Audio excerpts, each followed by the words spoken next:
Okay, I pressed it. I'll keep refreshing the stream to see if Should be on. It does say end broadcast. Let's see how Mr. Producer I is think doing something's here. happening. I pressed it. Yep, we're good. Okay. Okay. And yeah, so also let me know how the sound levels are once others are Yeah, talking. sound looks good. Okay. Let me quick. Okay, this is actually me here. Boom, boom, boom. Nice. I'm doing some producing here. Okay. Then for us who are in here already, let's get the likes up. We have 3 likes. I like it. Someone hasn't liked it. Let me log into YouTube and I will do it. Yeah. Come on, Marek. I'm always logged off. Come on, represent. Yeah. Okay. So then let's get things started today because we have a very interesting discussion. Let me put myself on here. Have a very interesting discussion. We're gonna discuss funding. It's basically like a big topic. Funding is a big topic in crypto in general, but in crypto gaming especially, as crypto enables crypto gaming projects to get funding instead of this, like it's part of the whole decentralization narrative, right, where we are taking power from the big studios and we are funding the projects ourselves, the retail, the everyday consumer. And we're gonna explore this model of like funding these new projects. How sustainable is it? Is it in danger? Is it something like is it like a good option for the future? So that's gonna be the main discussion for today. We're gonna discuss funding. Again, we can see here on the screen, producing here, Web2 funding, Web3 funding, where like the benefits are, success rate, and something I am very interested in, the regulatory and legal side, because that can definitely be a big obstacle, and I think a lot of people are not taking that seriously enough. So let me go back to the Zoom, and I know Roden, usually aka RDZ, aka Mr. the Turkish overlord here. He usually has he does the research for us. He has stuff prepared. We have him in the house. We have Skaz, aka handsome producer number 1, and we have Marek, the Polish grinder here, the Polish destroyer of I don't know what Polish destroyer. He's the Polish destroyer anyway. Yeah, so he must have been destroying a lot in Brazil. Yeah, exactly. Yes, I was gonna say the destroyer of chicks, but that sounded a bit off. So whoa, yeah, exactly. That's why, like, I'm not that violent. Yeah, especially towards smashing. especially not towards women. Good. We're good guys here in the stream. So yeah, I guess we can get things going and talk about like some here, like we have like first under like gaming projects funded in the crypto. If you can give us like a brief introduction of this, Roden, with how is the funding going on now? Like what's the like background on this, like on the gaming projects with like getting funded in crypto, like about like the NFTs, maybe like tokens, like how are the things? Normal methods of raising money through venture capital, and raising money through private investors, including the founders of the game. So you've got those normal avenues. There's also large game publishers that are Web3 based as well. So your likes of your Mythical Games or your Sky Mavis, even Yuga Labs to a degree as well. So you've got a few large game developers as well, who obviously will fund games or will invest in other games, which I think is a key thing there. But the difference is with Web3, you have a few methods that aren't really available to Web2. Now, with are not I would say are not available directly in comparison. So for example, Web3, one of the biggest forms of Web3 game, raising money for a Web3 game is to release some NFTs, do some sort of coin offering or in-game land offering or asset offering. I guess land is also NFT, so that comes under that category. But it's doing that, offering that for your customers, your gamers that are interested in the product, sort of similar to the Web2 space, where you have what do you call them? You have what are they? Community funded projects as well. What is the name of Kickstarter it? Kickstarter. Kickstarters, yeah.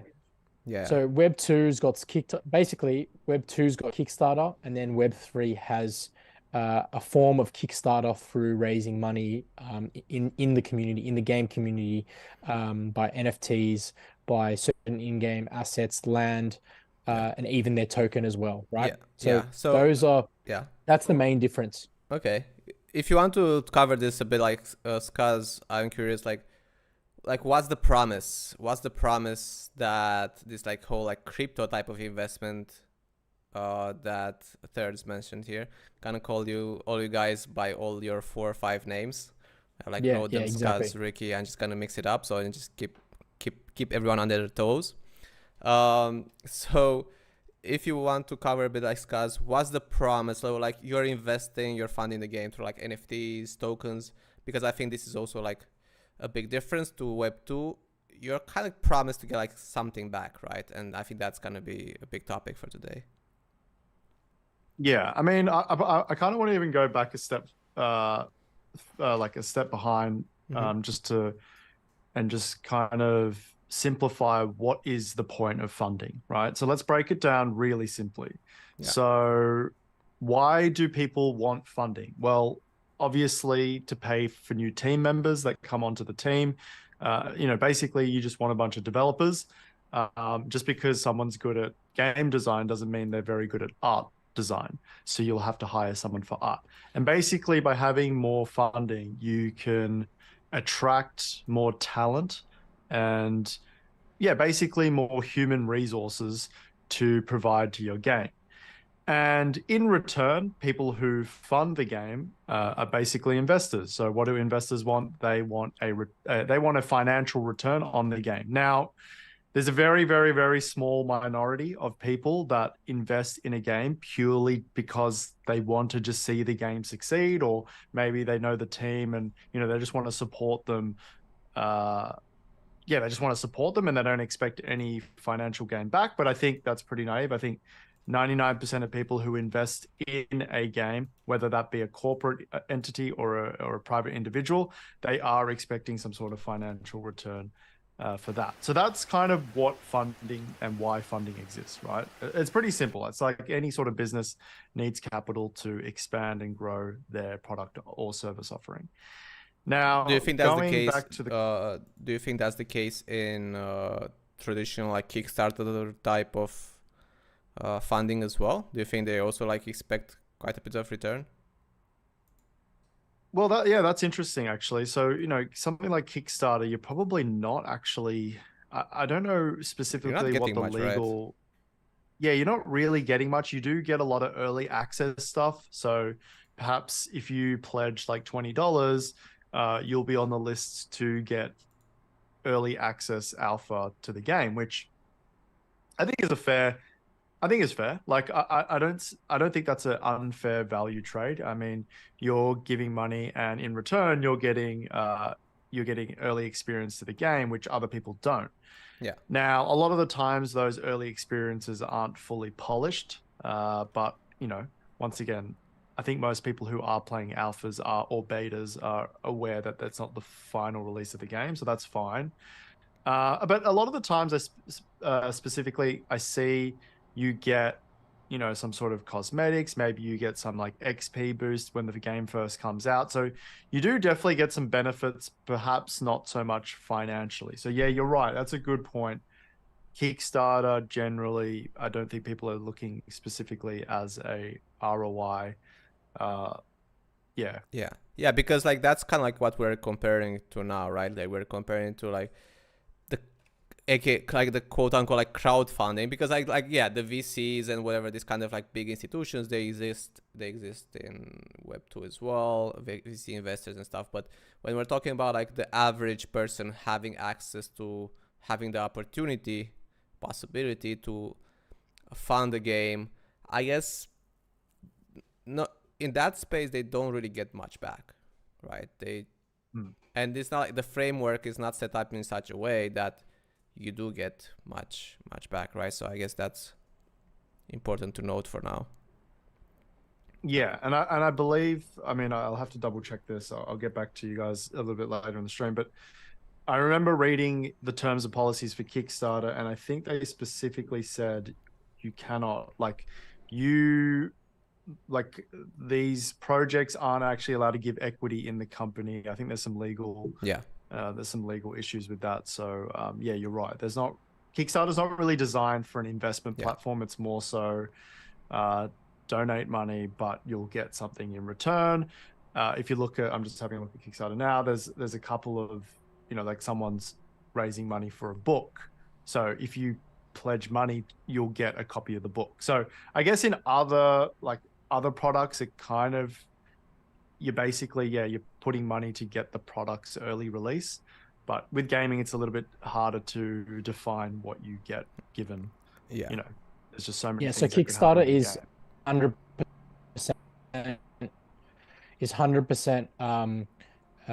Kickstarter is 100% that they back up, the project creators keep 100% of their work, and Kickstarter cannot be used for any sort of financial return or shares or investment or anything like that. So it's purely people are purely investing in these projects. Well, I shouldn't really use the term investing, donating to these projects to see a project come to life or to see a product come to life. And that's what Kickstarter is about. So that is pretty, I think that contrasts a lot with the crowdfunding we see in crypto. So that does exist in crypto as well, in Web3 gaming particularly, that does exist. But in most cases, the project will have some sort of return or some sort of reward that is financially based for the people that back the project and invest in it early on. So even with a lot of NFTs and land and things like that, there is some sort of in-game advantage that you have that will translate into a potential financial advantage. Yeah. So I think that's because, okay, so you guys mentioned like a big one there where they're not supposed to bring like like equity. They cannot give away equity in the company, right? They cannot get people in with Kickstarter. They cannot get people in on the returns they're gonna make with the game. So maybe that's not like, maybe there are legal issues, and maybe it is not that easy to give random people equity in your company, but that's kind of like what crypto is trying to do now. So that's why like I think it's definitely worth it to like cover later down the track.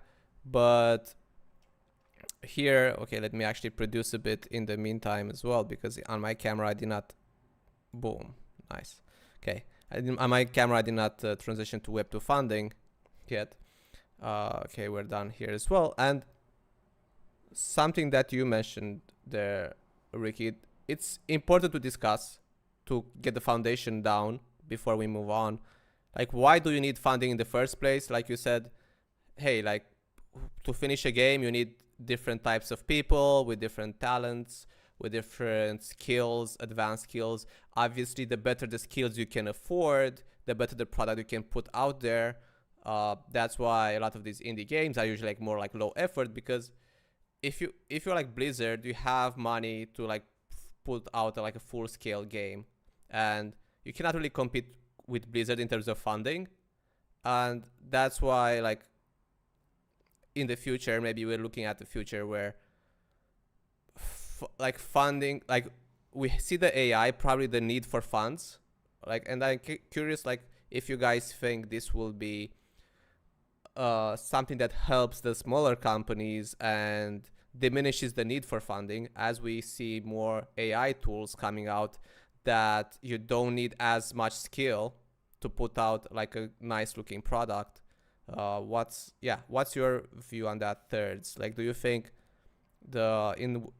talking about like Web2 in general and funding in general, do you think maybe like some AI tools can come in and say, hey, you will need quite a bit less money now in the future, like you need less money to get out a good product, and that maybe makes the need for funding less and makes them able to compete better?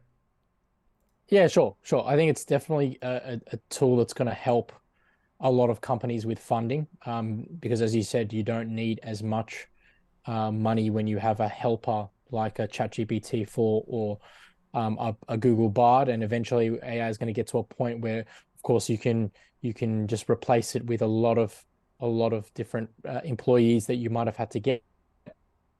In current form, I think it's more less technical. So your admin, your marketing, your information collection, the things like that. I think it streamlines a lot of that stuff.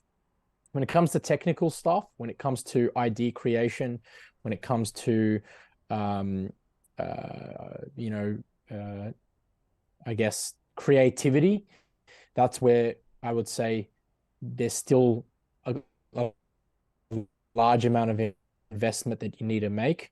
You still want to have people editing your content. That costs money. You still want to have people designing your interfaces, designing your product.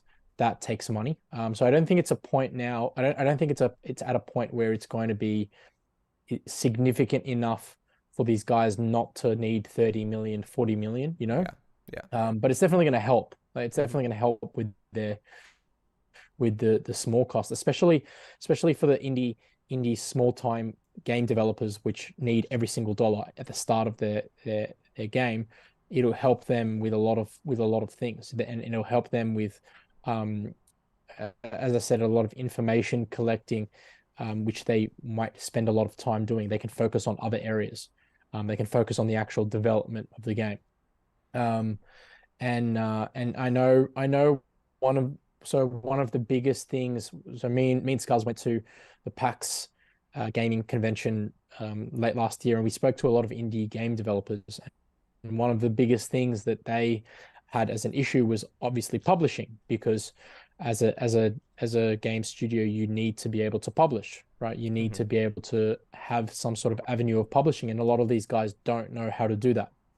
So I think that's maybe one area where you could have some sort of AI help, because AI could help you with making a simple process for publishing, or give you some more I wouldn't say, I was going to use the term weird, but maybe not weird, like maybe just unconventional ways of publishing, right? Unconventional ways of getting that game out there, publishing and marketing.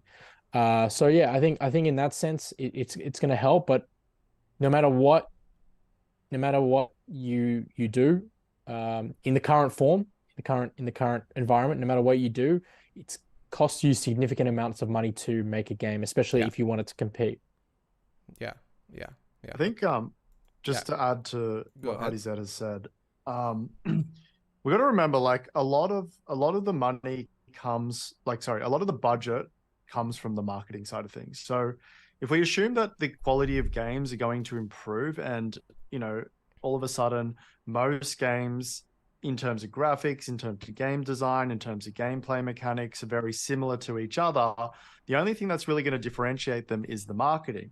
Now, according to an article from IGN, any AAA game that is set to release in 2024 or 2025 is expecting to have a budget that's $200 million or higher. So apparently the Call of Duty has already surpassed $300 million in development. and GTA is $250 million. And apparently the development costs are rising every year. Apparently 5 years ago, to make a AAA game, it was 50 to 150 million.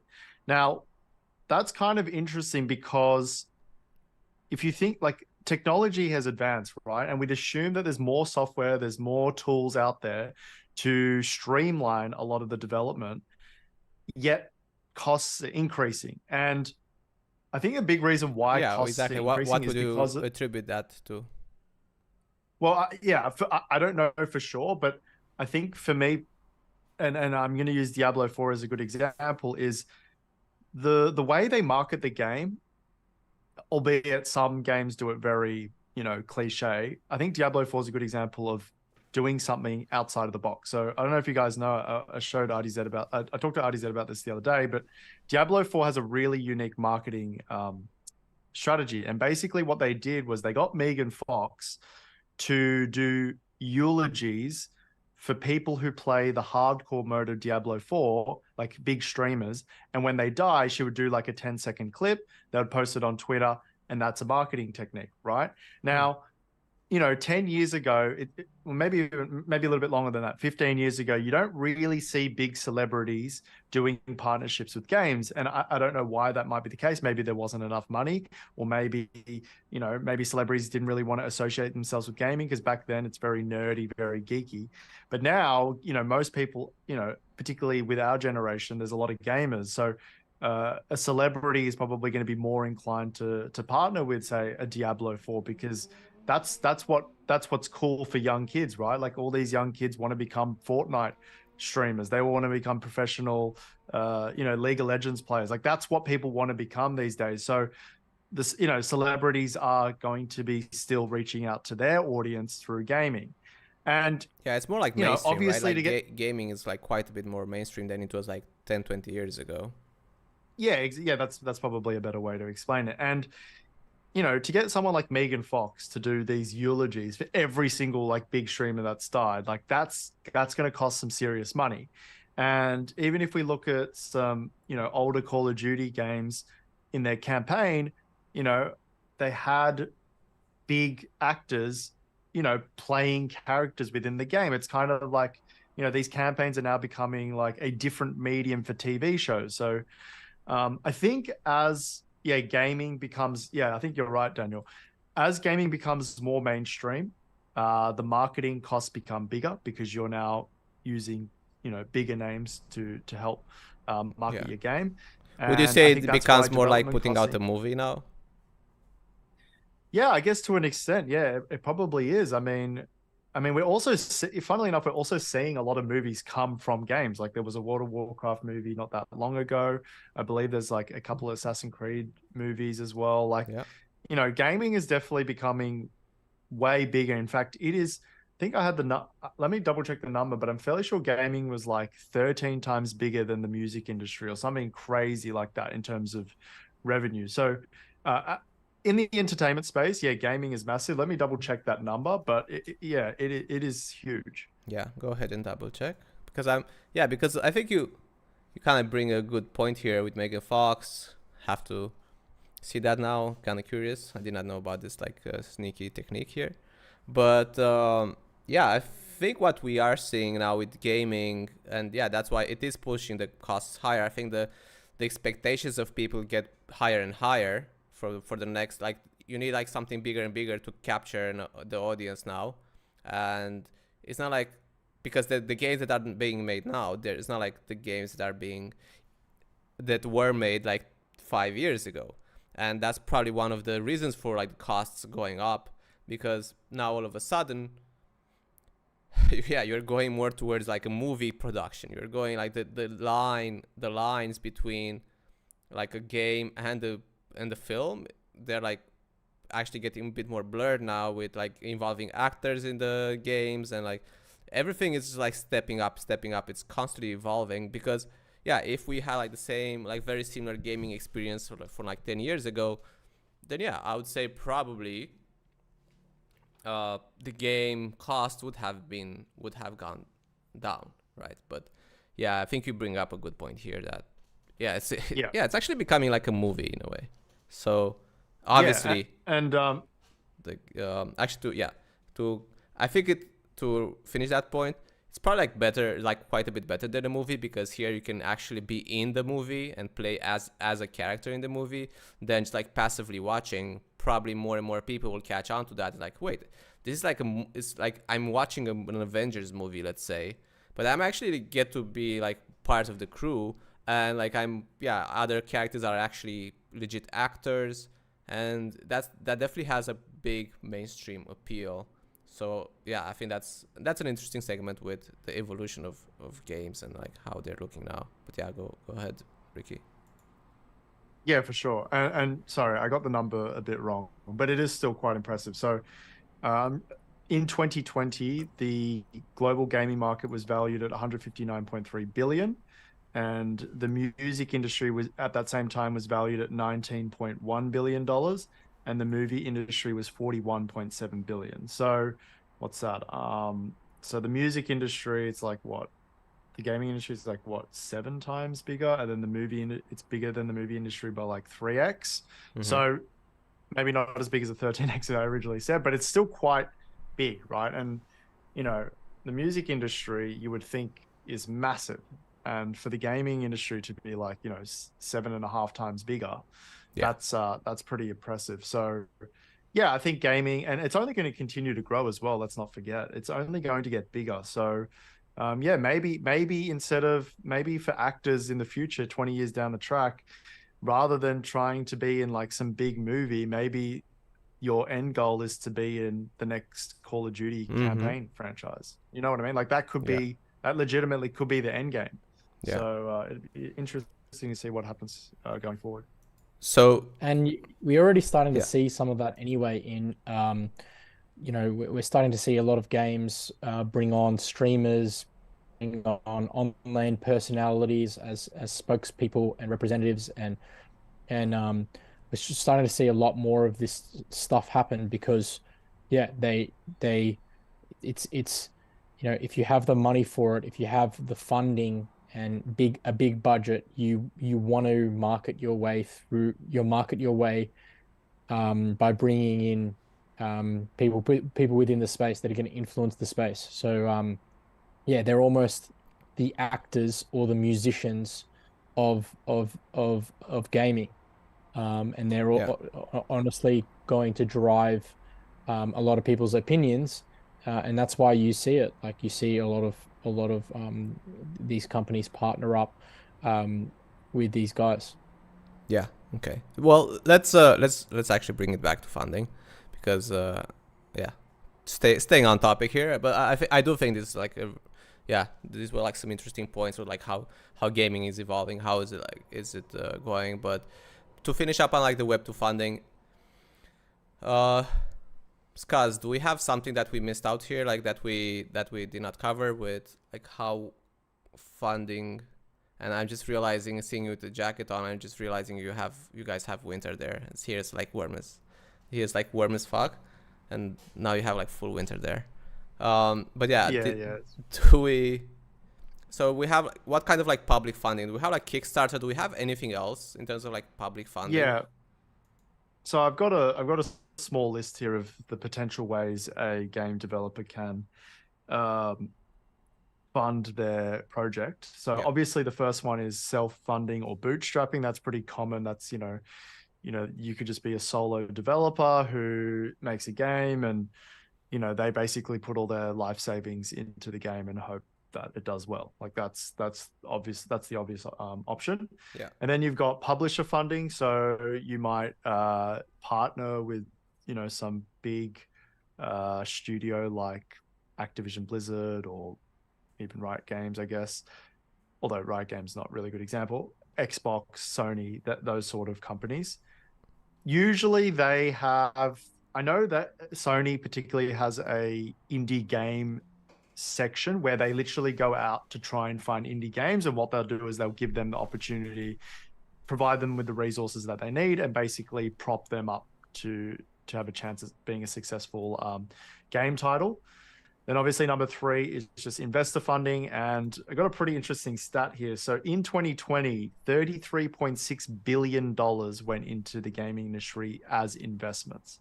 So we can see that this is a very, very big, this is a very big industry. And it is crucial that we look at this and see if crypto can provide an alternative, because that is a lot of money. Yeah. And if crypto can facilitate these investments, which we'll obviously go through later in the stream, this could be a really big thing and could be a game changer, no pun intended. And then the final one that I have here, which is a little bit more, a bit dubious. It's not your common, but apparently there's some government. Well, Yakuza yeah, funding. I mean, that could be it. That actually could be added to the list, obviously. I'm sure there's a lot of that going on in crypto anyways. But yeah, something I found here is government grants and tax incentives. So for example, Canada has a Canada Media Fund. So they offered $353 million in funding for the digital media industry in 2019 and 2020.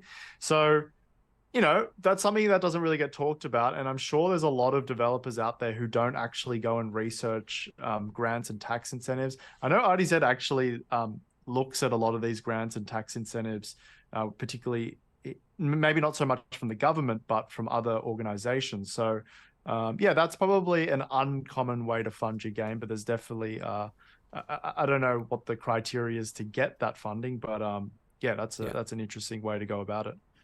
Yeah. Okay. And so we're saying like there's actually quite a few methods you can go about it. There's like Web 2 funding. So let's transition now to like the Web 3 funding methods. And Marek, if you want to like give us like a brief overview of like in what way Web 3 games can get funded now in this like today's like crypto gaming environment. Well, for me, the only viable business model, but just keep in mind that I'm not an expert in this field. Mm-hmm. But to me, the only model that makes sense is if the like when the developers of the game release a token. In my opinion, it should always be associated with distributing some part of revenue to the holders or the stakers of that token, because it doesn't really make much sense. What about NFTs? Me, what do you think about like to have what do you think about selling NFTs? Only for DAO and similar purposes, because sorry, I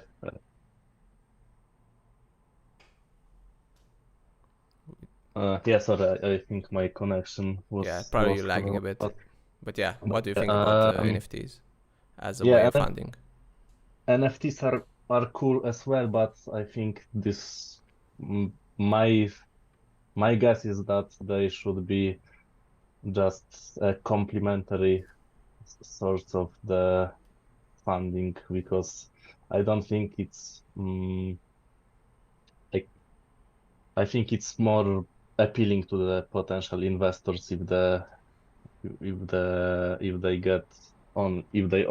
they also get a percentage of revenue back instead of just getting a collectible that might or might not increase in value with time if the game succeeds. Yeah. So I think actually, that's a good point, and I think that's we can make this comparison where we have the NFT. I have to bring up the Web3 funding now. Okay, we have the. I think do you guys think you can compare like the NFT funding through maybe something like maybe like Kickstarter, where you can get like you have the NFT, and with the NFT you get like early access to the game, or you get some special cosmetic item in the game, or you get like some cool perks in the game. Whereas token investing, like funding the game through like a token, is more like investing in a company at the stock market, where just like buying, you're mostly like, let's be honest, if you're buying the token early on in the project, you're buying it for a return. It's more like traditional investing. You're buying it to sell because you think the token will go up in value and you want to sell it later. do you guys think these two methods are, do you guys think my correlations here are accurate, with like NFTs being like Kickstarter and more like a traditional route, and like tokens being more like you're traditionally investing, stock market investing? Yeah, I mean, most tokens you stake, most of those tokens anyway, they provide some sort of yield return for, I think, yeah, as I said, most tokens in gaming. And that's why recently, and we'll get to this at the end of the line here, but that's why recently you've seen Axie, Decentraland, and the Sandbox all be classified as securities, right? So they're classified as securities even though they are in-game tokens that you're using for in-game transactions and buying assets and stuff like that for the actual games, and your characters in the games. But because they have stuff like yield farming, they're classified as securities and therefore financial investments, financial tools. But then, as you said, on the other hand, you've got NFT releases. There's heaps of examples of this. You have Illuvium land sales. You have Bored Ape land sales as well with the forgot what its name is, but yeah, the Bored Ape one as well with the Yuga Labs land sales as well, and then even the recent Illuvium Illuvitar, which is just a basic profile picture that you have in the game, and they're going to turn that into some sort of potential card game as well. But at the moment, it's just a picture; it's just a collectible. Yeah, and they use that to raise money, right? It's a simple way of raising money from your community without having to deal with the complexities of the financial world and the investment world, which it is quite complex, and it's different regulations for everywhere in the world, right? I think one of the biggest problems with traditional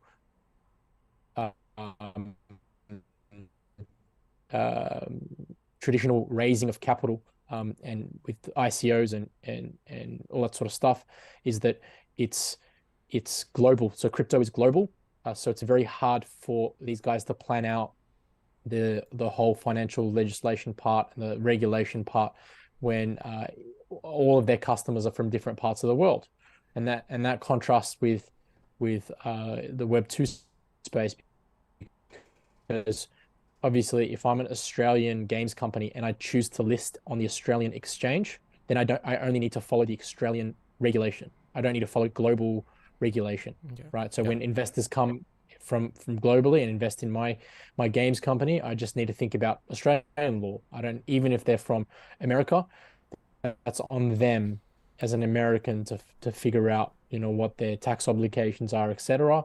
I just need to worry about Australian law. So that's a big difference, and I think that's one of the concerns for crypto, and obviously one of the concerns for Web3 gaming as well.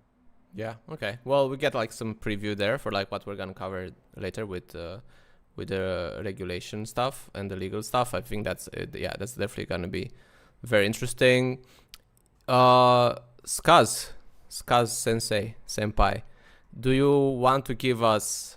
I think it's a good way for people here to understand, like, if you want to give us, like, because we have the use case for Illuvium. I know we all know you love Illuvium more than you love maybe like some close people in your life. Just making an assumption here. And can you talk to us about Illuvium, because as a use case for this, as a case study, because they are an example that is using both tokens and NFTs for funding, right? And yeah, if you can talk to us a bit about that as a case study.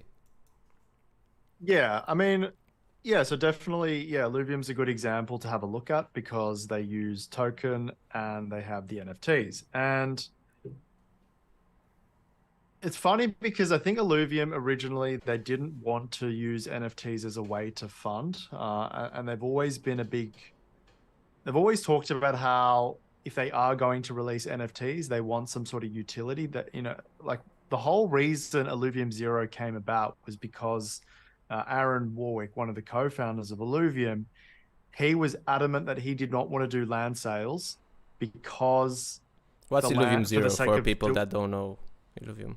So Illuvium has three major games. They have the Illuvium Arena, which is basically like a TFT, teamfight tactics game. It's a chess auto battler with basically like Pokemon characters.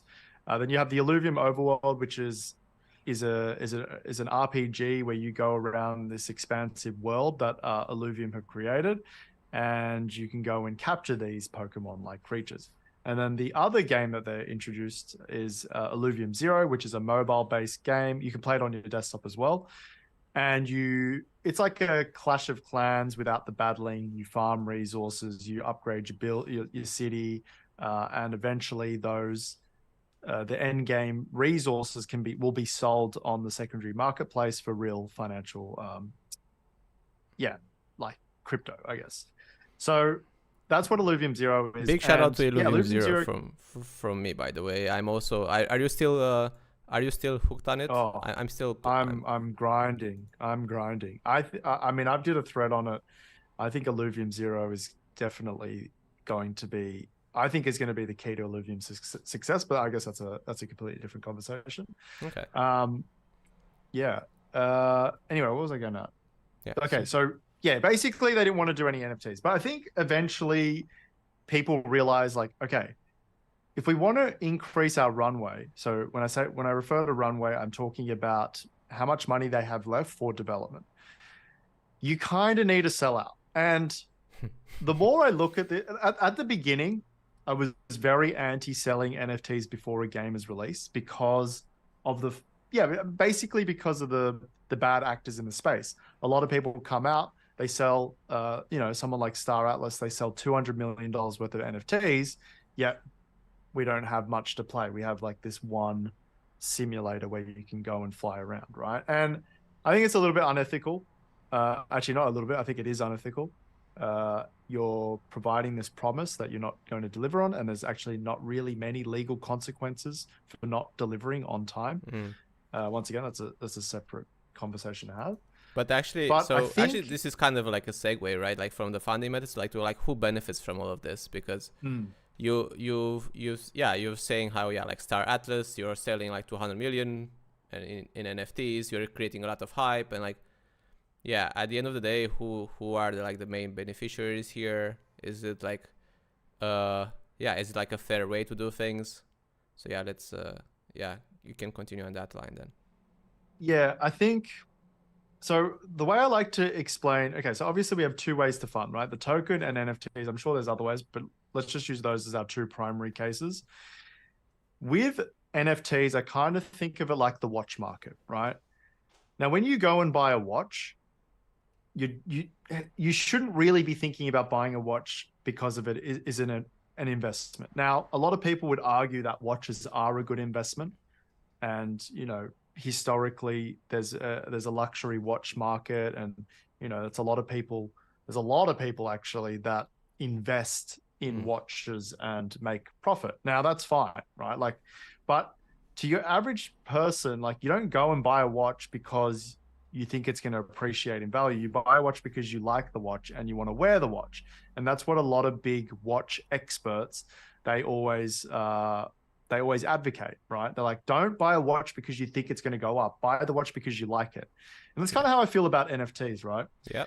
I feel like people should be buying NFTs. So for example, let's use Illuvium again. Illuvatars, right? At the moment, it's just a profile picture. There's some cool utility, like it goes onto your profile, like when you log onto the Illuvium site, when you go onto the leaderboards for Illuvium Arena, you can see your profile pic. Cool, maybe it's a little bit of a flex. But that's a great example of buy the Illuvatar, buy the profile picture because you like it. Now, obviously, there's a card game that is in the works, and that will change the utility of those Illuvatars. But in its current state, you shouldn't be buying an Illuvatar because you think the value of it is going to go up.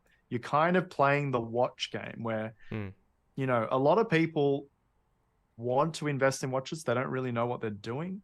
They don't, there's also a lot of fraudulent watches, so you can get burnt.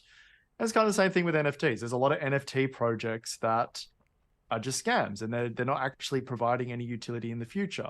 Now, like the watch market, there are some watches that do appreciate in value. They are legitimately rare and they're well crafted, high quality stuff. But there's not a lot of those out there. Same thing with NFTs. So yeah, I think the biggest takeaway is, yeah, people who are buying these NFTs because they think they're going to make some sort of financial gain on it are not benefiting. yeah. If anything, the developers benefit in that transaction, but I'll let someone else explain the token side of things and who benefits from that. Okay. Well,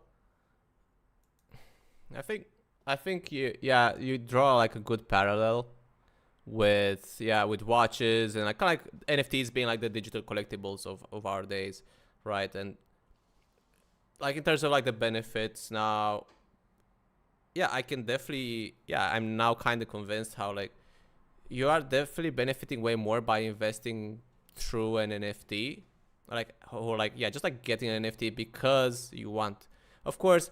And like, let's not be, like there will always be speculators and NFTs. Come on, that's like a huge area. Speculation is a huge area in NFTs. And yeah, most people don't have the skill level to speculate profitably, even though they try.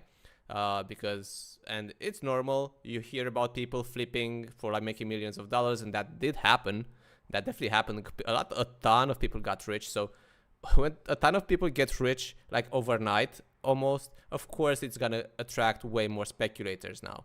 And that's kind of like a big phase where we went through. And this is like, we're still a bit in that phase, but you're talking now about, hey, what if you actually want that? Like, hey, you don't want to make money, but you actually want that NFT. And like, why would you want that NFT when you are like a gamer? Let's give me like an example of, hey, I want to play, we're looking at decentralized games. Well, we looked at like, again, the decentralized games, like the poker variant, and you need an NFT to play the game. So I am buying the NFT, and yeah, it can go up or down, but actually I am buying it just because I want the NFT. I want to like play the game. I want to play as a character, or I'm using an NFT again. Like I'm using an NFT in game. I'm getting enjoyment. I am getting value, and the fact that I can then sell it. When I'm done with the game, I can sell it to someone else. It maybe even make a profit from it. I think it's like a big thing for me as a consumer, as again in terms of like benefits here. And I should bring my end on the benefits here as well. From the benefit standpoint, way more than like having a token, right? Because the token is like, if you're like having a token as, again, the retail guy, you're definitely playing the speculation game. Right, the token doesn't bring you extra enjoyment that maybe like an NFT would bring, or actually Illuvium Zero, because we're both playing a lot of Illuvium Zero now. Like I'm actually enjoying playing the land game, and I at some point I can say, hey, like I'm kind of bored of it. I want to sell it on the market, and I can even wait. I don't mind. Like I'm not in a rush. I can even wait. It's like, hey, I think the price of the land will go up soon, and I can sell it and maybe even make a profit. And I see this as like a way more beneficial part, again, for me as a consumer, to invest, because they're also getting money from these NFTs they're selling. So are we kind of getting now to a point where NFTs are actually a way to get quite a bit more benefits for, and I'm asking you thirds now, like, do you feel like we're getting to a point like where NFTs are bringing quite a few more benefits for both sides, maybe even for the gamers, at least for sure, contrary to like just the token? Yeah, I mean they kind of have to, because with the whole metaverse explosion and the whole trends with the NFT markets and all that sort of stuff that happened in 2021, 2022, you saw a lot of projects essentially soft rug, and all their promises of, we're going to make a game, then we're going to make a marketplace, then we're going to make whatever, this and that, has just gone out the window.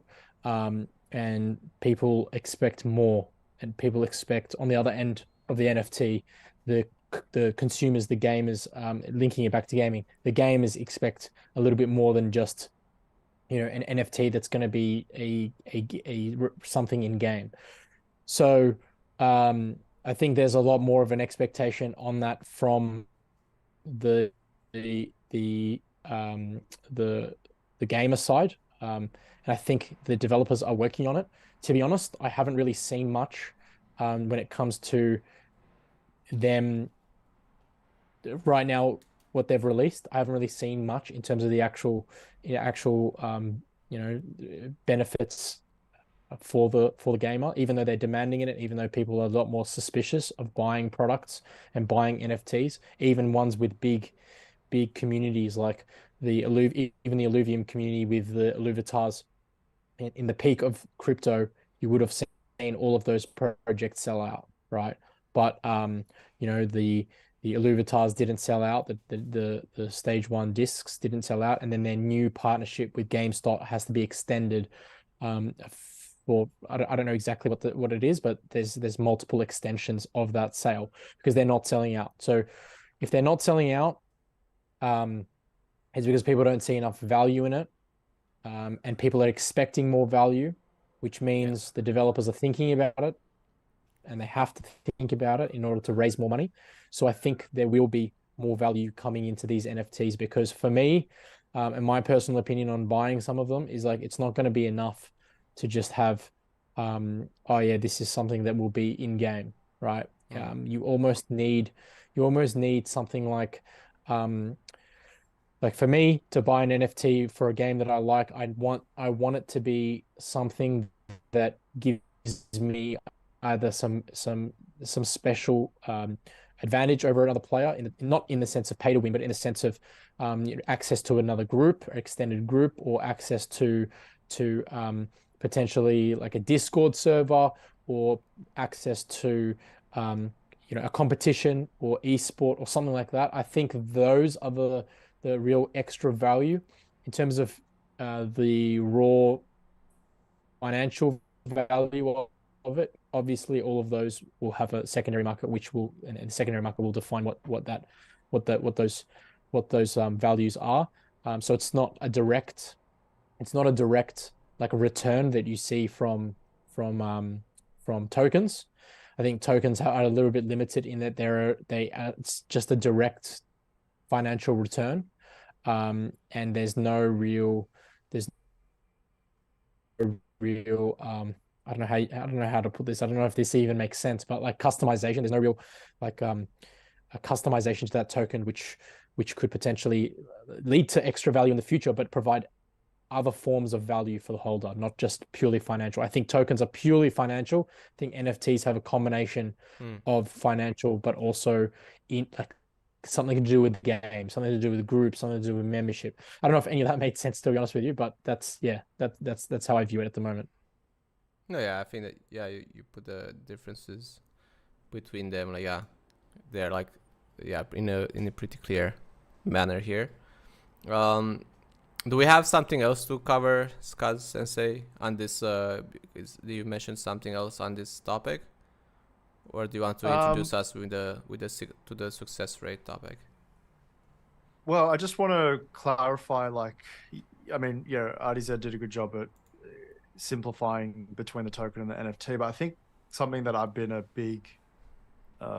shouting from the rooftops a lot about is, just because the gaming project has a token, it doesn't mean that it actually gives you either ownership over the game, might not even give you governance over the game, and a lot of them don't even provide any sort of return, financial return, through dividends or, you know, revenue share or whatever you want to call it, right? So I just want to make that clear, because I think a lot of people get caught up in the fact that, particularly these Gala Games maxis, they think that by owning a Gala Games token, it means they have ownership over the project. But if you look at the fine print, you look at the terms and conditions, and we've spoken about this in the past, Gala Games tokens do not give you any ownership, no revenue, no dividends, nothing. Yeah. So the token, you're not, like, no one's benefiting. The developer benefits 100% because they're selling you this token. I don't know how transparent they are about exactly what the utility is of it. So It's a they're medium of basically selling you a exchange. token that doesn't do anything, right? And people have the perception, Yeah. like, or like doesn't really bring like an investment, like a Correct. clear investment, that like a return on their benefits that they are getting here. So Yeah. do you think this is sustainable? Do you think people will catch on? Because it looks like at the moment people are assuming, hey, I am investing in Gala Games by buying their token, and that's kind of like what everyone is thinking, like when they are buying a token, right? Like, hey, I'm investing in the company. But yeah, do you think? And I think, yeah, that's definitely a very interesting case study that you found here. By the way, I liked the shouting for the rooftops expression. I'll keep that in mind. Yeah. Do you think this is a sustainable model? Do you think people will catch on and like see, hey, this is actually like the token side here with Gala, like as an investment, it's actually like kind of a scam. Like, do you think, like, how do you think things will go? Yeah, well, look, and this kind of ties into our next topic, success rate, where, you know, we can potentially talk about projects that have done poorly and projects that have done well, or even for the end user. I think Gala is, funnily enough, I would say successful because no one's actually worked out that the Gala token is not doing anything, which is ironic because I think if people did, I don't think Gala would be doing as well. Like, I just don't think people would be buying the token if everyone knew that it doesn't do anything. Now, I don't know how it's managed to. I don't know Don't you how a think lot of it's people have. impressive? And I think that's like when we talk here about the success rate, this will be very relevant. Don't you think it's impressive how misinformed people are in this area? And because that's what like that's one of the main reasons that the main factors that impacts the success rate, right? It feels like, and you're giving a very good example with Gala Games here. People just don't know shit about crypto, and I would speculate again, because we're like in a speculation industry here. I would speculate there is such an information gap, and there's like so many people who are misinformed. It's exactly because of this, like a lot of stories of people getting rich overnight, and you see people are investing in random tokens and working out, and people think, hey, I can just come to this new area called crypto and I can just like throw money at stuff. I don't even need to understand it.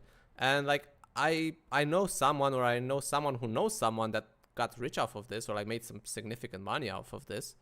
So I don't need to inform myself. I don't need to like understand how things work, because like people have been making money without really understanding what they're doing.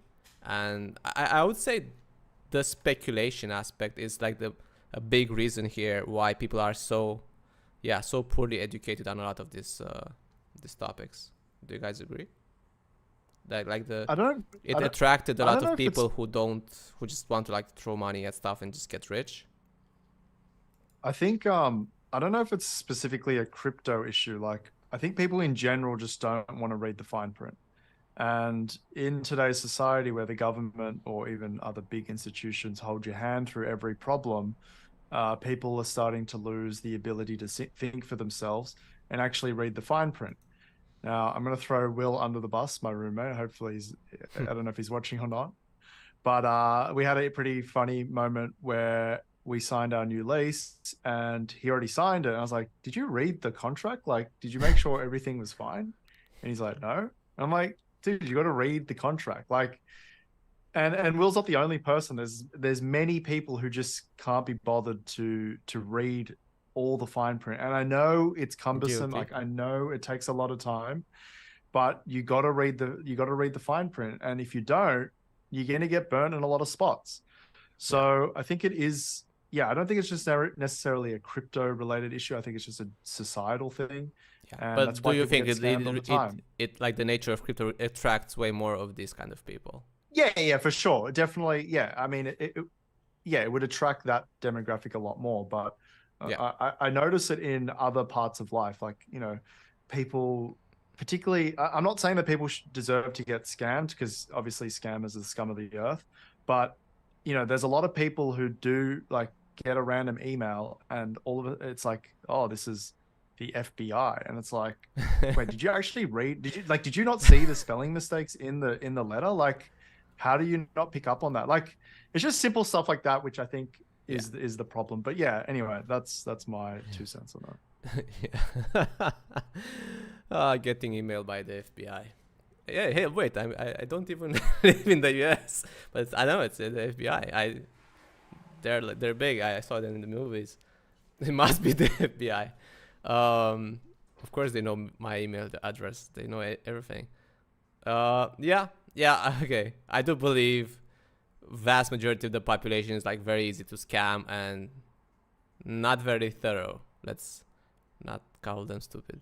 Not very thorough. And don't get me wrong, I've been in the spot where I've done some stupid shit as well, and I've learnt from my mistakes, right? So I'm not saying I'm immune to it, but that's just everyone has and probably will fall into that problem. And there's a lot of crypto gaming projects that I invested in, and it wasn't until I got more educated in the space that I realized, oh, wait a minute, this is bullshit. Why did I buy this? Yeah, that's fair. And yeah, exactly with this, like a lot of times you kind of have to get burned at least once, and then like you're like, oh, okay, I should not do that in the future. And I know that as well. And Marek, I would ask you here, let's say if you're gonna invest in like 100 crypto gaming crypto gaming projects, if you're gonna invest in 100 of them, how many do you think will make you money out of the 100? How many do you think you'll be? The projects will be legit and you will make money long term. Depends on the timing, totally. Yeah, let's say like long term. Let's make let's say we're not speculators. We're here to like get some money in the long term. So we are assuming I will hold through all the phase of the bull market and not sell, and let's say return to the same like hotness than to like as it was at the time I invested, right? Well, let's say because I know like we've talked about a lot of projects here in our group. I know we have we've seen the bad stuff, a lot of the bad stuff that's going on. So let's say if you're investing today in 100 gaming projects, in 5 years from now, on how many of them do you think you will be up? Well, assuming that the bull/bear. Yeah, let's say it's kind of a neutral market. It's like a sideways market. We'll return to exactly the same point as we would be at the point of me investing. Then, given that the crypto gaming is a wild space and most of the projects are pretty disappointing so far, I would say between 5 and 15 out of 100 maybe. Okay, I think that's fair. Thirds, what do you think, thirds? If you're gonna invest 5 years from now, 100 companies, gaming projects, how many you think you'll be up? If I'm the one picking it, I'd like to hope that it would be over 5. But I think it's realistically you're going to see it's with the current state of not just Web3 gaming we see come and go, and also the quality of what we're seeing. I think it would be a couple. I don't really see, and even though. Can you guys hear me? I think my internet just you lagged for a bit, but now it's okay. Now I think So I was just saying like a couple. I think it's a couple. I think given the state of the market, given the early stage of Web3 gaming, there's a lot of challenges in the space, and I'd hope that it would be more than 5 if I'm the one picking it, but the number of projects that there are out there and the number of projects that come and go tell me that it's really not that many. Now, I'm just using the current environment and the current sort of trends as an example, as the base for that number. I think To be if fair, actually, to be fair on the environment, because yeah, we're touching. Obviously, that's going to be very relevant. To be fair, this is like a better environment to invest in than like 1 year ago when everything was pumping, right? Or like one and a half, definitely, right? definitely. Still, like this is like pretty good environment for investing, but we're still Yeah. being like skeptical here. Well, no, I'm more talking about the environment, not in terms of the price, but the environment in terms of what's being produced. Yeah. Right. Yeah. And what the sort of trends with The industry. developers and the industry in general. Like I just see, and I'm being a little bit negative here, but I just see a lot of dog shit in the market. I see a lot of people just trying to make money rather than actually make games and make content. And I see that's the way it is. I know that there's a chance that these things change. But I think that there's a really big uphill battle when it comes to things like this, because at the end of the day, and this is going back to more of a wider Web3 blockchain sort of discussion, and it's more like, I don't know, philosophical, I guess, but people just don't like change, right? So we can see a lot of different efficiencies in the market. We can see a lot of different efficiencies with blockchain in crypto. We can sort of see a lot of efficiencies with blockchain in the financial market, just in general. But because there are such significant changes and there's such different models than we currently have, then people immediately get skeptical. People immediately want to reject it, right? And all of us have come across this. Like, how many times have you talked to someone and mentioned something? And we've seen this in the past many times with technology and with just general inventions. Yeah. But I think cryptocurrency is an interesting one because it's hard to convince people, and let me bring it back to gaming. It's hard to convince gamers that they need crypto, that they need block. It really is, right? If you sat in front of a gamer and you said, "Why do you need blockchain?" Then and they ask, "Why do you need blockchain?" There's not a whole lot of answers we can give that will make them go, "Wow, that's one of the best things in the world," right? Yeah. Yes, and that's we can why, give them some. and to actually to build up on like what you are saying there, this is actually exactly why I'm saying, like, in order for people to switch because of this like resistance to change, in order for like people to switch to a different product or like crypto gaming here, like the other product has to be like much better because of being like resistant to change. Like people need to see an outsized benefit by switching. Otherwise, if there's like comparable benefit, the risk of like switching to something that may not work because it's like their perception, right? It's like if they perceive it as like somewhat similar, why? Or just like marginally better. Hey, like why not just like stick to this one, right? And that's why I think like people will have to do quite better, and like the crypto gaming industry has to do like significantly better than the other industry, or like the specific use cases it addresses, like with the card games again. And we have quite a bit of that going forward. And so that's what I mean when I say using the current environment, using the current industry, right? So obviously there could be things that happen in the future, which technologies that are invented, ways that we implement blockchain that are really, really significant and will affect how we game, right? But at the moment, as I said, when you sit in front of a gamer and you say, how do we convince you to come on board? And you give them the list of things that Web3 gaming has an advantage over normal gaming, it's not significant enough for them to go, okay, all right, you've got me. There might be some people that go, that sounds interesting. Skins, NFTs, secondary market, awesome. Let's trade that. But for gamers, I don't think it's significant enough yet. There needs to be more, in my opinion. Yeah. Okay. Fair. Skaz, I have the same question for you, but I have an extra one to make it a bit tougher.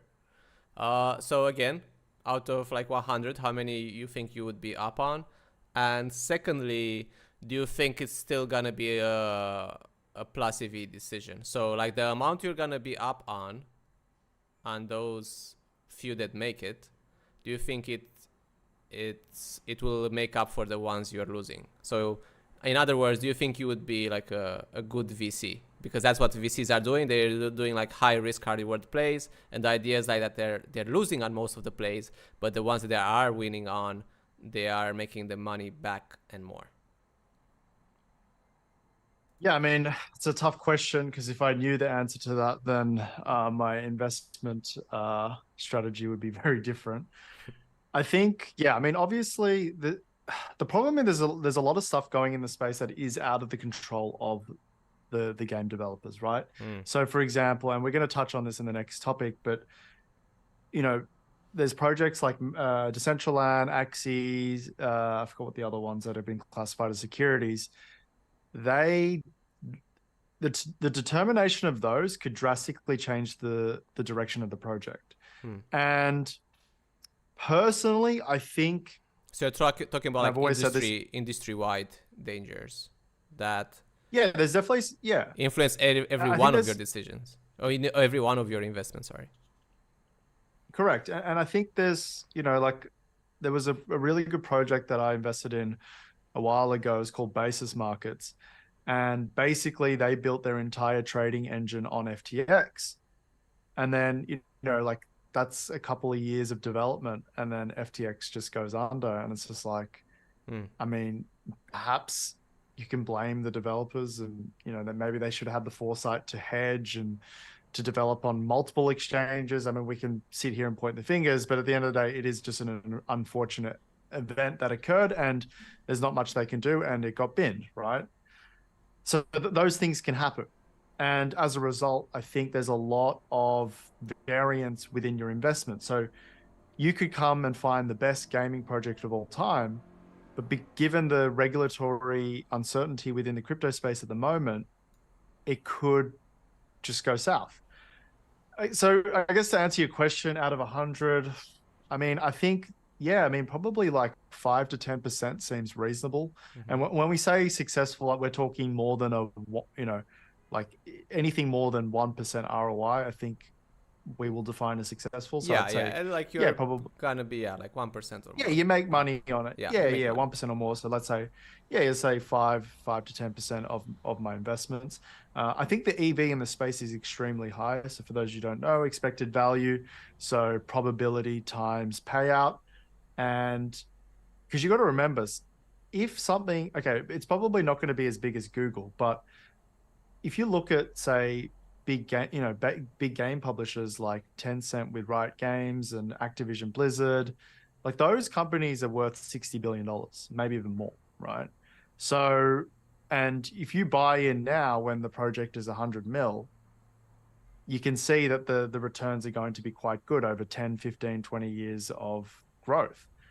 Now, I'm probably sound like one of those to the moon people, but that's kind of how you have to look at these investments. You have to assume that you are going to lose money on 95%, but then the ones you do hit, it is going to pay off quite well. And it sounds degen, but that's just the nature of investing in crypto personally. I think there's going to be a lot of projects that just die. Once again, it might not be their fault. It might be just regulatory issues, or it might just be external factors that they just have no control of. So there's a lot of variance within the space. And so I don't want to get too hung up on, what the value of, say, like, I'm obviously a big advocate for Illuvium, and I think there's a lot of potential there, but I don't want to sit here and speculate the price. I think what's more important is how do we identify the red flags? How do we identify the green flags? And let's try and make the best decision given the information that we have at hand. That's all we can really do. And, the rest is really up to the universe. Yeah. I agree with that. I think that's it. You identify the positives and negatives of certain projects, and then look at what their intention are. Look at simple things like what have they produced so far, what have they produced in the past, and then it's up to the gods at that point. Because at the end of the day, there are plenty of products out there, not only within crypto but in the general world, where they do not see the light of day. They are not successful because of factors that are beyond their control. It might be trends within the market, or the fact that they just haven't had enough people with eyes on their product, or whatever it may be, right? Gary Gensler. Yeah. I do think there are certain spots though, like when I think about Illuvium and I think about, and this is like not, this is going to be an Illuvium shill, but it's not um paid or anything, obviously.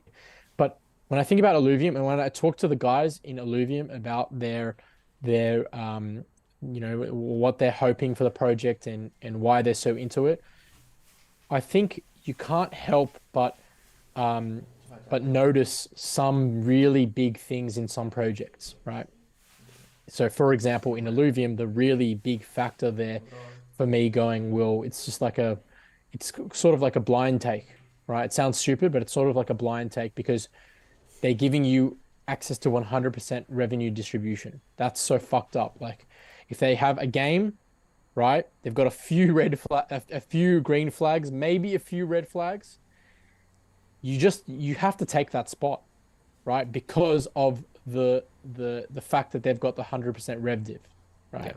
Um, they might have a few of those red flags, but in investing, you can, as Gus said, you can only really look at a few factors, and the rest is out of your control. So I think that's one of the reasons why we're really big advocates of Illuvium. The 100% rev div, I still can't get over it. Like anytime I talk about it, I can't get over how fucked up that is because Scars earlier was going through how big the gaming industry is. Web3 gaming is growing. If you assume that they're going to capture at least some of the market, right? It may not be majority of the market, but some of the market. And then you have a game saying that in perpetuity, we're going to give you 100% rev div. Fuck me. Like I'm in. Sign me up. Yeah. But again, it's worth to know, like it is like a high risk play there, and I like that. For sure. Yeah, I like that.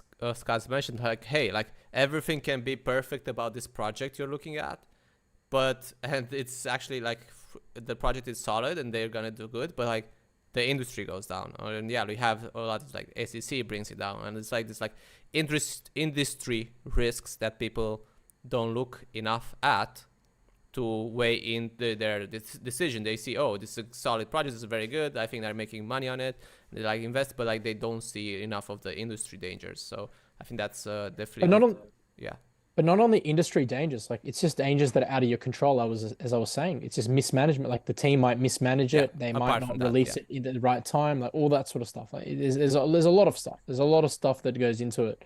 And like even like obviously it's a high risk play. Even like the contagion risk from crypto in general, right? Like we're talking about like big risks here. We're talking about an industry that is like high risk, and like we don't even know, like crypto gaming can be perfect, but like because it's part of crypto, it can be like heavily hit or like even eradicated if like crypto goes down. So definitely these industry risks are there, but hopefully again the reward is also very high as the risks, and then like it's like an outsized reward, even like when you talk about this whole risk. So let's transition to like talking more about this risk here, about the industry risks. So thirds, if you want to talk to us about like what recently happened with SEC, Mana, I think like Sandbox was there, right? AXS, in terms of like securities, and like kind of give us a bit of an insight of what happened there and what that means in terms of like industry risks for us in crypto gaming.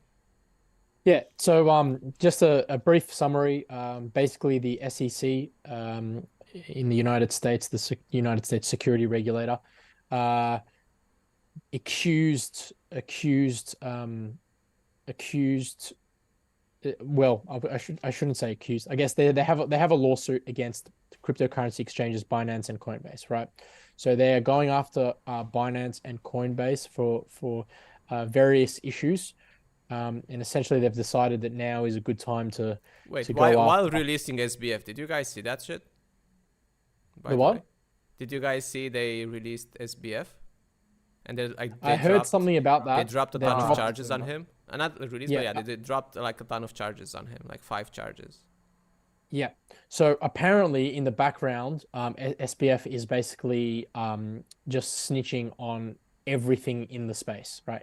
All of the things in the space. So not just to do with FTX, but I believe that that's potentially why You see Binance in trouble and maybe even Coinbase in trouble because a lot of the information that SBF is releasing to the United States government is potentially really bad for crypto, or makes crypto look very bad. So I think they're slowly dropping a few things based on that. I don't know the full details, but we'll see them very soon. But yeah, I mean, if he gets off, I honestly wouldn't be surprised if SBF gets off, because it's just like it's all corrupt. Like, everything is corrupt. The world is a fucking shit show sham anyway. So it's just Yeah, that would be like crazy, and I think that it is happening. And it is outrageous, but like I think this goes down. Like, yeah, big people are gonna talk about it, and yeah, it's ridiculous. Yeah, I mean, but how that's bad the thing, thing, like, like, it's like the US. not to get all conspiracy, not to get all conspiracy theory, but like a lot of big people talk about a lot of big issues, and it's still nothing happens. Like, or they're not powerful enough to actually cause change. So, I mean, we'll see. It would be very easy to let SBF off, in my opinion, because right now everyone doesn't care about crypto anyway. Crypto's in the back end of the conversation. We're like deep in a bear market. No one's really getting much attention of crypto. It'll have a few headlines, but that's about it. Yeah, no one's really going to give. Yeah, so let's go back to the like going back to SEC going after Binance and Coinbase, and within those lawsuits, there are 68 cryptocurrencies that are accused of being a security. And it comes, most of them have come from previous years, which they've classified them as securities, like a few of them that we know.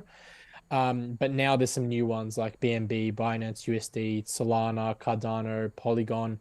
But more significantly for us as Web3 gaming enthusiasts is the Sandbox, Decentraland, and Axie Infinity. So those are the three gaming ones, the only three gaming ones that have been classified as a security. Illuvium off the hook for now? Illuvium is off the hook. I think Illuvium would be so on the hook if the government even knew about it. I don't even think the SEC knows about Illuvium, but it's so on the hook. Like so the reason why Sandbox, Sandbox, Decentraland, and Axie Infinity are securities is obviously they have a system of yield generation, right? There's yield generation involved with them. Yeah. And that's why they've been classified as securities. Now think about any gaming token that you know right now. Do they have yield generation?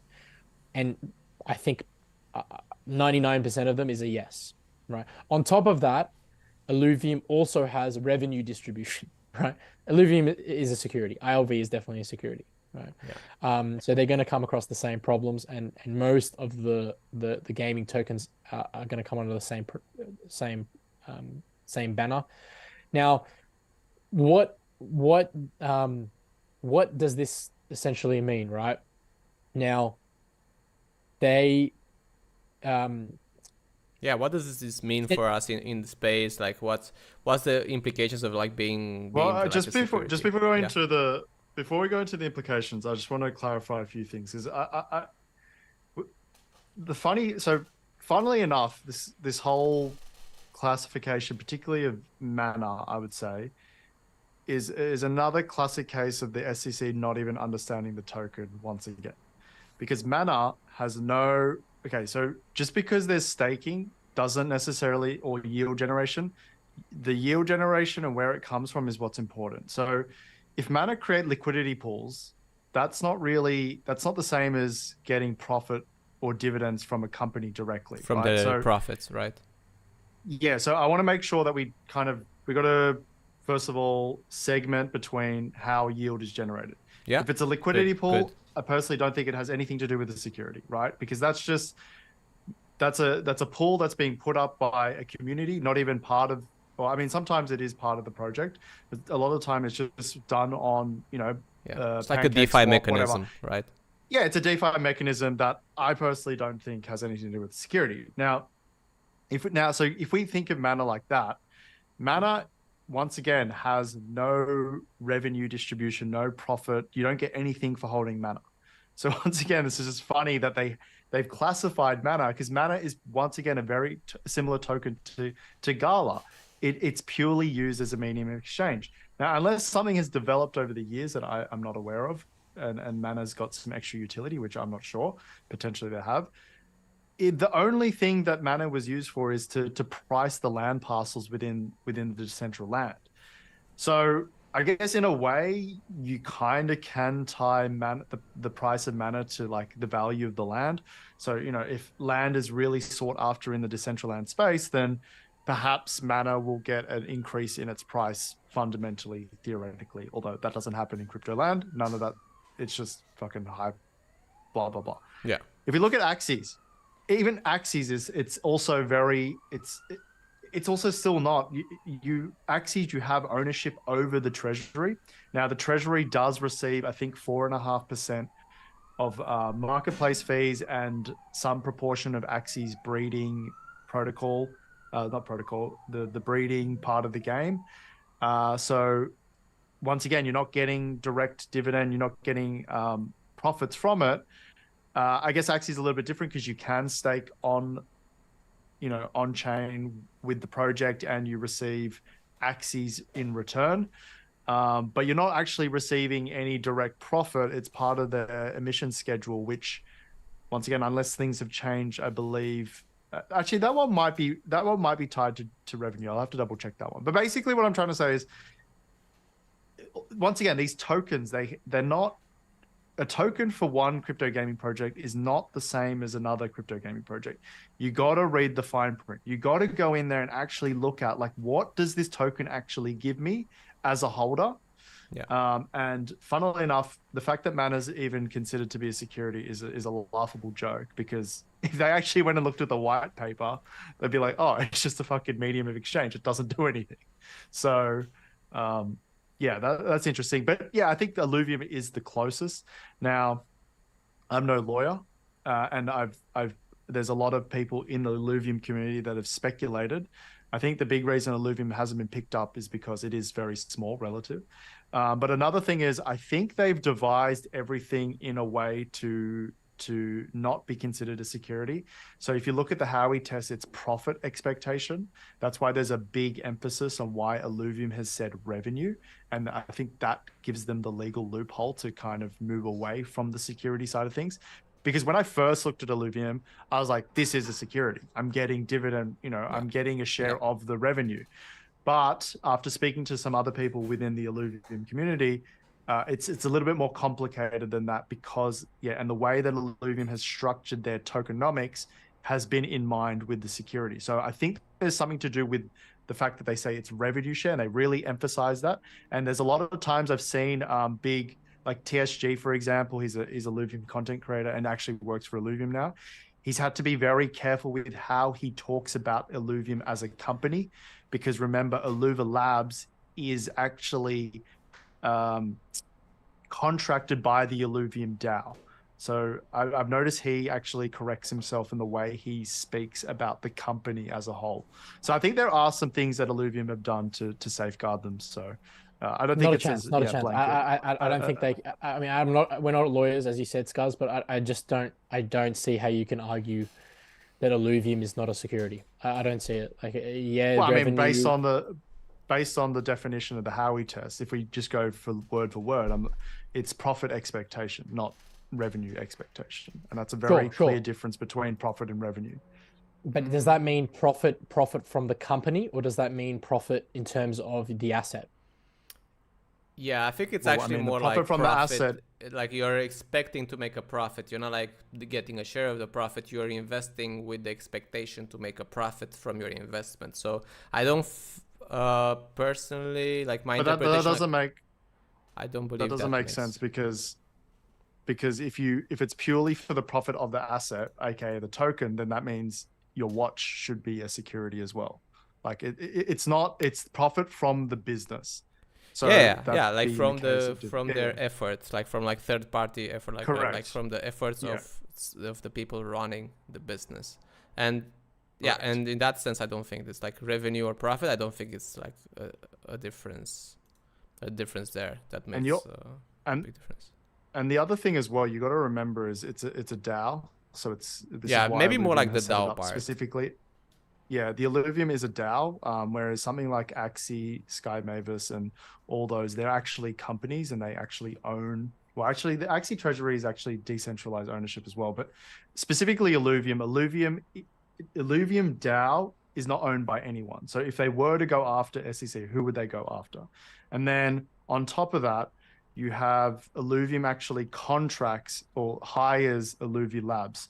So perhaps maybe Illuva Labs would be the one that gets targeted, but at the same time, the Illuvium DAO, it's a decentralized entity. I mean, I'm sure there's ways to patch it. There's probably going to be like regulatory frameworks that come in that define what a DAO is and if that's a company or not. But until that regulation comes in, it's very difficult to structure any of these into what the SEC believes is a security. And if we look at the SEC's hit rate, I believe they've sued 50 projects in their time, and they've only successfully won against 3. So, yeah, they're just basic. I think it's a fear tactic.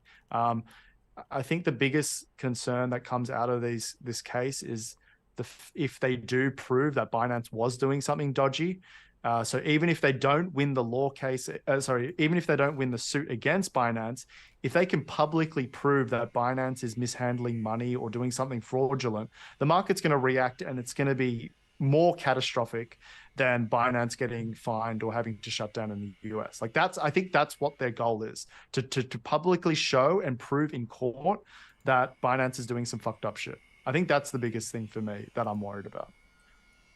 Okay, so we're talking again a bit more about this like systemic risk, about like a widespread like industry risk, and in terms of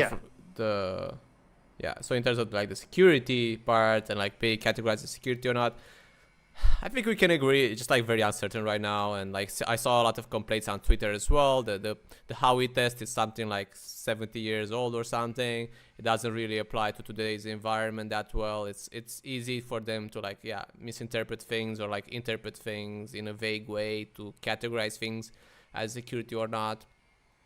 So it looks like at this point in time, and that's kind of like we at this point in time, we just have to wait. It seems like until things get more clear, because we cannot say, oh yeah, so this is a security, this is not a security, and like we know how to navigate this for crypto gaming projects as well. They know how to navigate it. At the moment, it looks like most people are in the crosshairs, and we don't know like what will come of this. We just need more regulatory clarity. It's not like something you can find out right now. The unknowns and the uncertainty is there for the time being, and it's still like a risk, a significant risk looming over like crypto gaming in general. And just like because that's the topic about like funding projects through these tokens, using tokens in your project, which is like tokens are like, that's like what crypto is about in a way, right?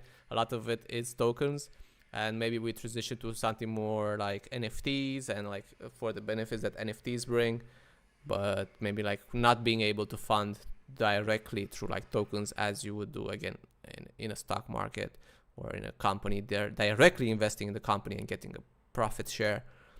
That's that's still under scrutiny, and I think there's like we still have to wait and find out. And the best you can do now seems to be calculating a risk based on very good information, but still calculating, you're still estimating, because it looks like there is not enough certainty. Do you guys agree here on this conclusion?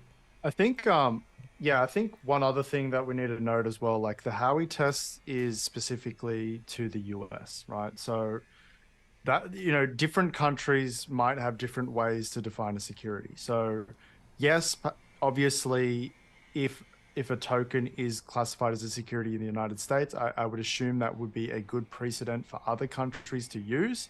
But you also got to remember, it's not the end of the world. Like if one project, like Axie's, for example, is classified as a security in the US, maybe 99% of the world it's not.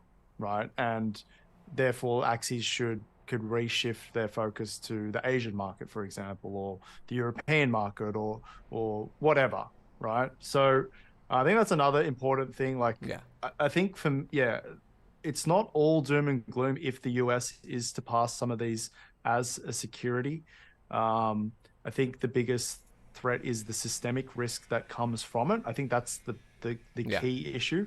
So, for example, like I said earlier, if they prove that Binance was doing dodgy shit, and that's obviously everyone in the market's going to lose faith in Binance. There's probably going to be a run on Binance. They might go busto. There's going to be some huge contagion effects where other exchanges are caught up in this, other projects are caught up in this, and that's the real death. Like, if Axes or whatever gets classified as a security, I think it's pretty nothing, to be completely honest. I don't think it's a big deal. Okay.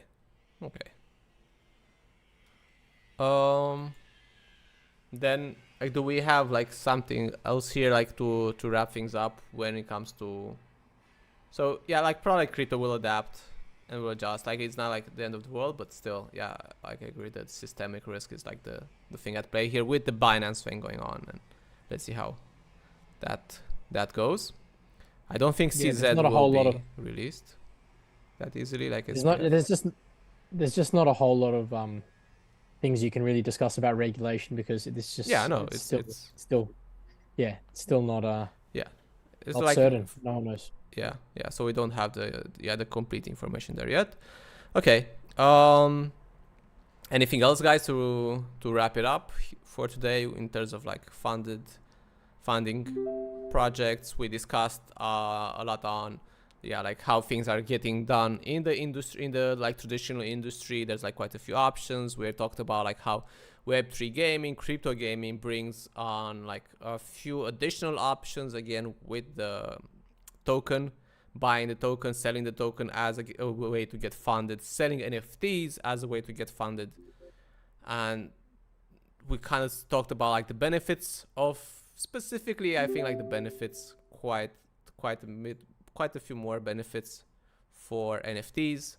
But then we talked about now, like towards the end, about like also the dangers of this kind of like new types of funding that crypto gaming brings, the danger of being classified as a security as a consequence of bringing out your token. Or we saw also the option of like Gala Games to offer a token that does completely nothing, and people still buy it and they still get funded by that's probably like it sounds like this is just the best way right now, right? Like, is it like to wrap things up, is this the best way? Just like, don't offer benefits, just put a token out there like Gala Games, and then like market the shit out of your project and out of the token, and make it like necessary to buy some stuff, and then it's just win-win for you as a company. It's just like, people don't get anything for it, you don't get like classified as a security,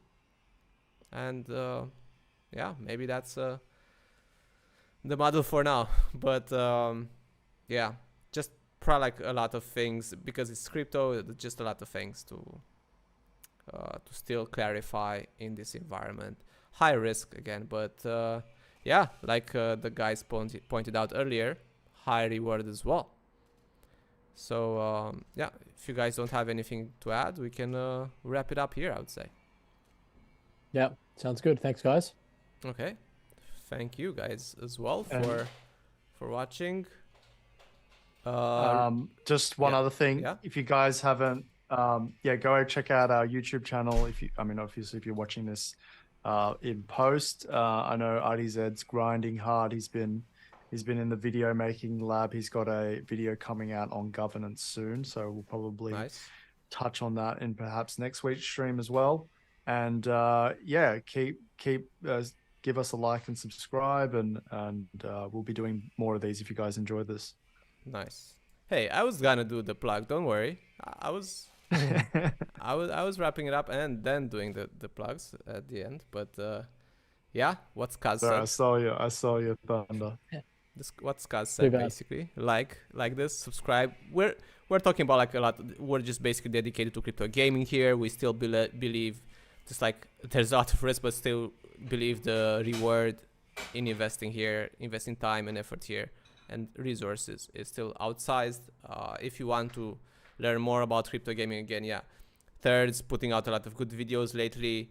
We're doing these education streams as well, where we discuss things in general and talk about like some specific concepts. Definitely stay tuned for more. And yeah, good luck to crypto. Good luck to you guys. And see you later. See you guys. Bye, guys.